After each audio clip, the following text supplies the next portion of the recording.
But one day, invasion is going to come, and that invasion is not going to be from people of white skin color. That invasion is going to be from people of black skin color, not because they are bad people, but because...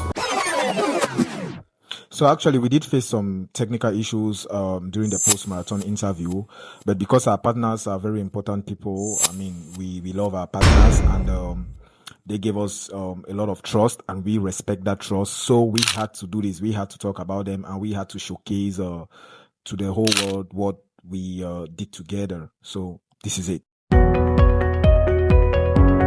Like never. Hold on. I started strong and I finished strong. You know I talked about once the sub 110. Then I did like the sub 110. Yeah.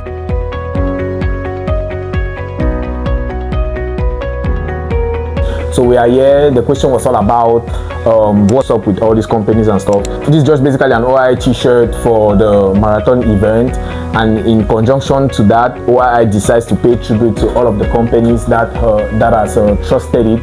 You know, OI being a manufacturing company, an underdog in the manufacturing industry.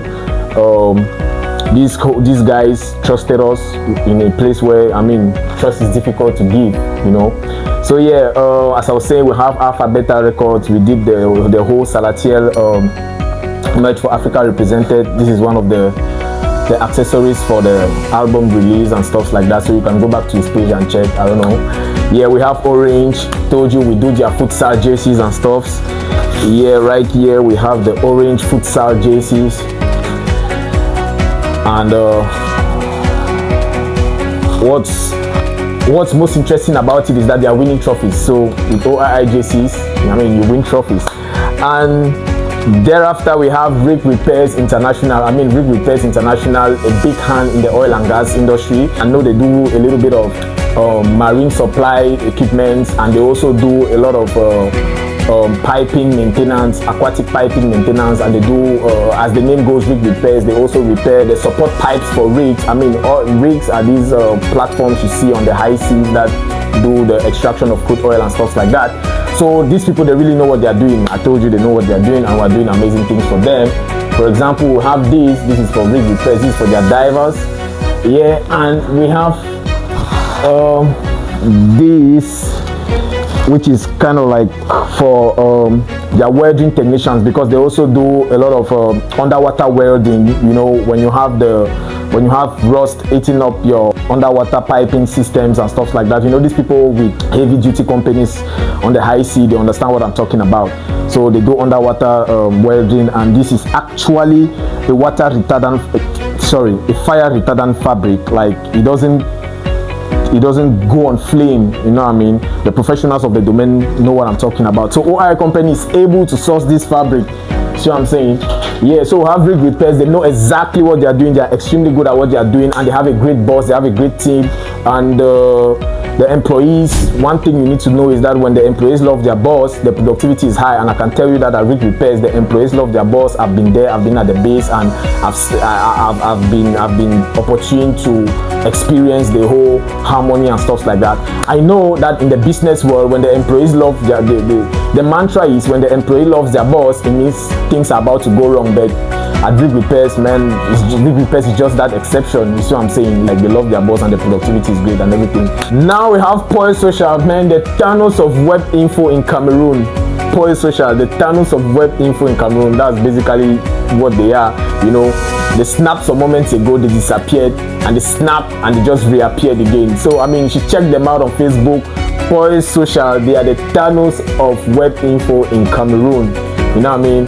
Yeah, and they are basically the media arm of a mysterious company called Architect. What is Architect? Story for another day. Yeah, and now we have Livanda.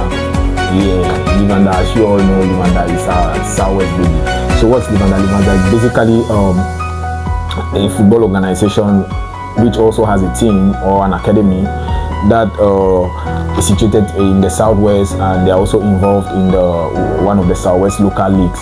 So I'm saying, so for Livanda, they trusted us to, you know, do their kits, you know, their training day kits and their match day kits. So this is just one of them. So Livanda, they have a very exceptional way of bringing together those who have a dream and, you know, putting them to work and getting them ready for the market. So they have a very prolific team, and I mean, Livanda, they are exceptional. I think you should check them out.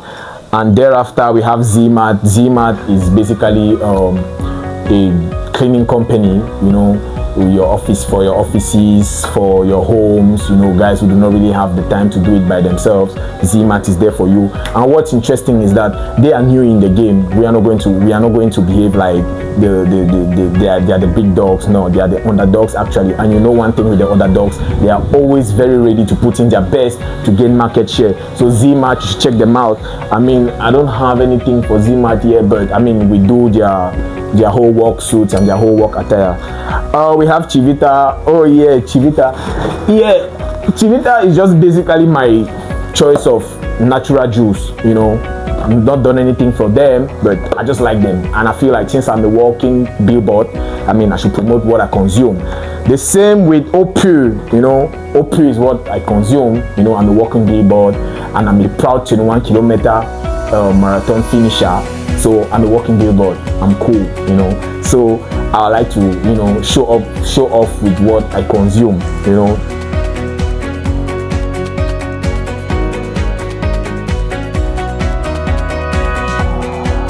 So yeah, the political situation in Cameroon right now is quite a very delicate one and a sensitive one.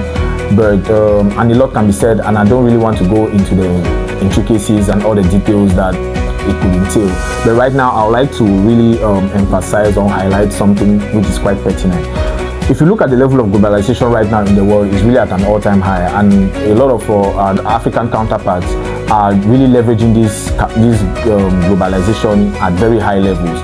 You look at a place like Burkina Faso, they've already taken their destiny into their hands to the point where they are already building something that could lead to something that is called the military-industrial complex.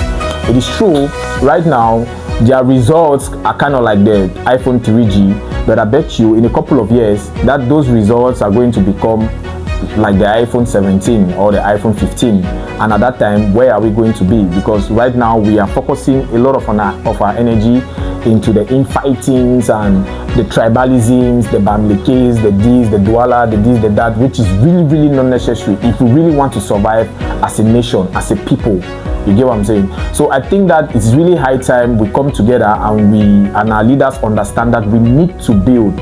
The whole idea of having a leader who is in charge of a monarchy and stuff like that, the grace period for such leadership has gone. It's done. You guys they've exhausted it already.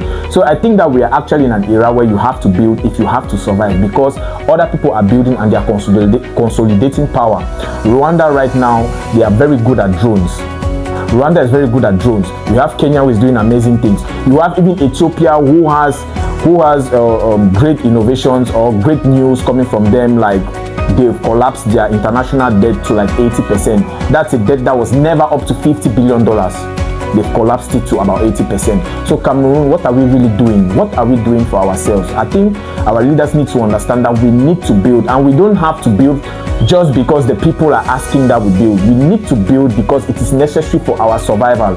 Anybody who is in a key position is thinking that they can put around, they are trying to put around themselves for their personal comfort and stuff like that. It won't mean anything by the time we start getting invaded, because that moment is going to come. Of course, it may not be tomorrow, it may not be after tomorrow, but one day invasion is going to come, and that invasion is not going to be from people of white skin color. That invasion is going to be from people of black skin color, not because they are bad people, but because they have power. And the way power works in a way that when you have it, you are most likely to abuse it.